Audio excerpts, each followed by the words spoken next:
করুণা সিন্ধু দীনবন্ধু জগৎপথে গোপীশ গোপিকাকান্ত রাধাকান্ত নমস্তুতে।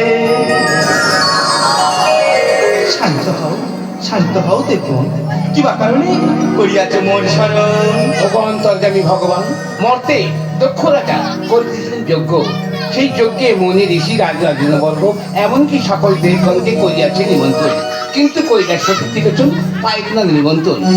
সতীকে প্রতীক্ষালয়ে পিতাজিকে মহাদেব আয়োজন করিয়াছ।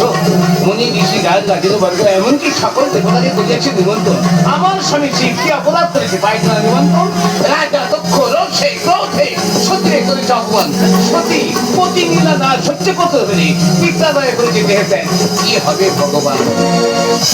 সকল চিন্তার হইবে অবসান। এখন আমি যাইব মর্তে মহেশ্বরের নিকটে। আমার সুদর্শন চক্রে সতী দেহ খণ্ডে খণ্ডিত করিবে ধরণীর পরে।